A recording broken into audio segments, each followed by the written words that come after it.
Assalamualaikum warahmatullahi wabarakatuh. Tutorial mengisi KIKD di e-learning. Pertama, masukkan username-nya, kemudian isi password.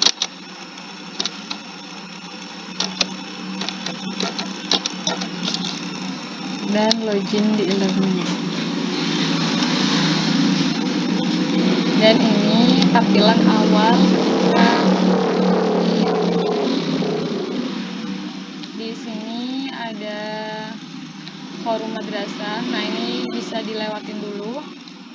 Ini profil akun kita, kemudian ada menu forum madrasah, ada kelas online, ada kalender, komunikasi, notifikasi, dan logout.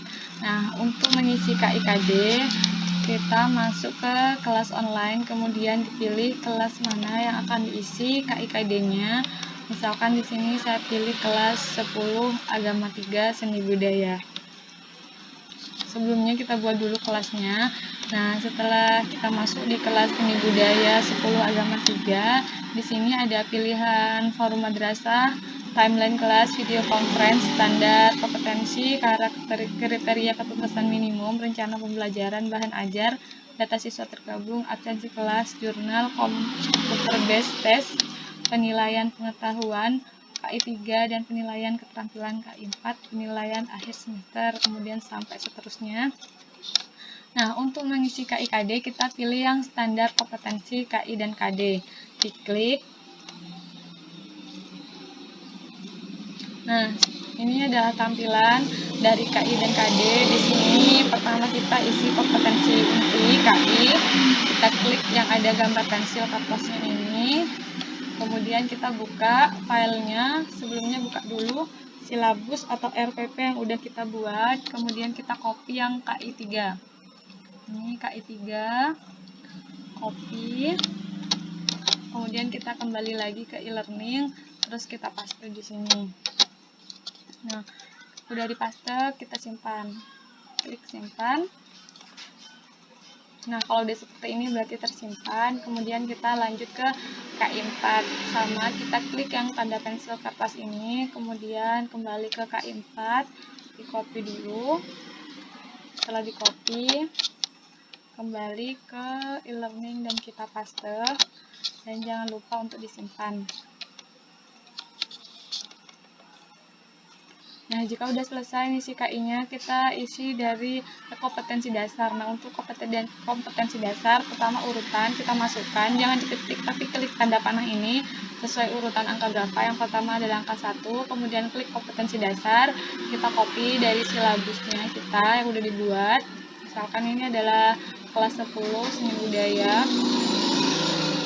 Nah, di sini KD 3.1 nggak usah ikut di copy, hanya tulisan isinya aja.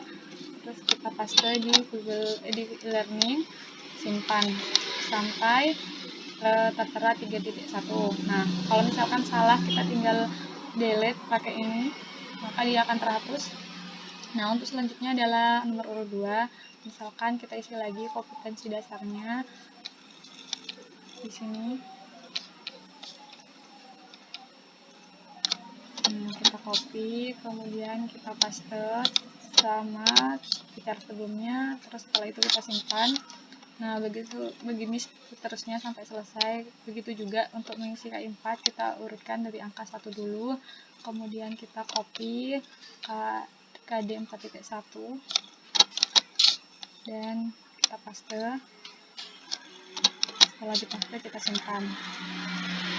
Nah, kalau ini udah selesai, sampai selesai, kita pindah ke kriteria ketuntasan minimum yang harus diisi. Nah, KD-nya di sini tuh tergantung banyaknya yang kita isi. Nah, kebetulan saya tadi kasih contohnya hanya 2, jadi hanya ada KI1 dan KD1 dan KD2.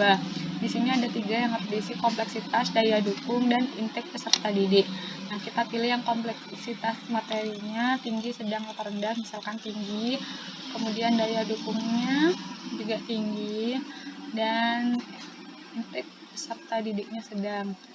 Maka di sini KKM-nya 67. Nah, kalau udah semuanya keisi, di sini nanti ada KKM yang ini kriteria ketuntasan minimal. Kalau misalkan nggak sesuai, kita bisa edit sesuai dengan anjuran madrasah, misalkan harus 75, maka kita ketik sendiri di sini 75, kemudian kita klik simpan. Nah, seperti itu. Kalau udah selesai, kita lanjutkan cara mengisi UHB. Untuk UHB, nah ini kalau rencana pembelajaran FPP, kalau kita ingin ngisi bahan ajar, data siswa tergabung, akhir kelas. Nah, untuk membuat soal, kita pilih yang computer based test CBT. Kita klik.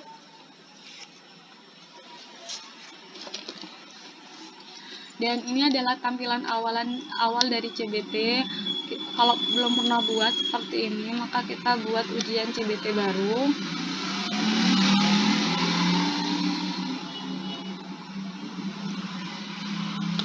Nah, di sini ada petunjuk, ada pengaturan ujian, ada buat soal ujian dari bank soal madrasah, ada input soal. Nah, kita pilih dulu pengaturan ujian, kemudian kita pilih jenis ujiannya yang ujian lainnya yang paling bawah.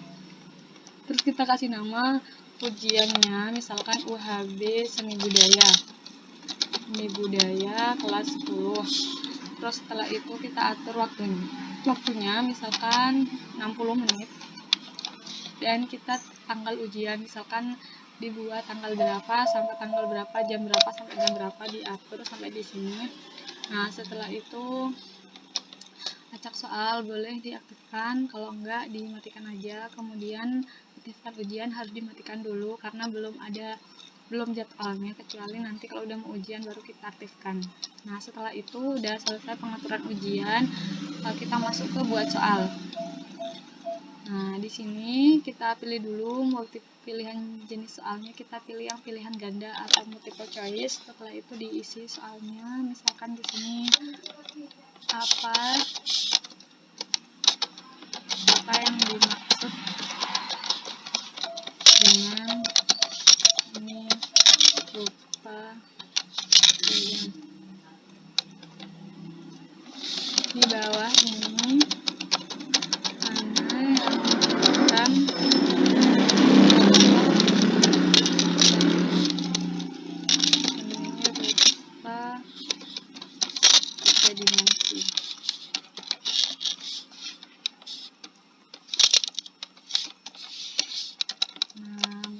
kayak gini. Kalau misalkan udah ada filenya, kita tinggal copy paste aja. Ini adalah opsi jawabannya. Misalkan jawaban A adalah 1, kemudian yang B lukisan,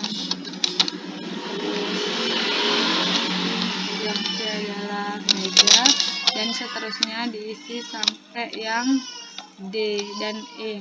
Nah, kalau udah selesai kita buat kunci jawabannya, misalkan B kunci jawabannya, kemudian bobot nilainya tetap 10, kemudian kalau sudah tambah soal. Nah, tunggu sampai beresetnya selesai. Nah, ini udah pertanyaan kedua. Dan diisi lagi, kita pilih lagi yang pilihan ganda atau multiple choice, dan sama diisi seperti tadi. Misalkan soalnya ngopi, berarti tinggal buka aja file soalnya dan kita kembali ke e-learning. Nah, kita paste di sini sama kayak paste biasanya. Nah, kayak gitu, dan diisi pilihan ganda, dan jangan lupa kunci jawaban dan tambah soal sampai selesai. Nah, kalau udah selesai, kita pilih ke paling atas. Di sini ada menu simpan dan tutup yang warna biru, kita klik simpan. Apakah Anda yakin menyimpan CBT ini? Oke. Nah, kalau udah seperti ini berarti soalnya udah tersimpan. Kalau misalkan masih mau ngedit, kita tinggal buka lagi nih tanda kecil dan kertas yang warna biru, kita masih bisa untuk ngedit.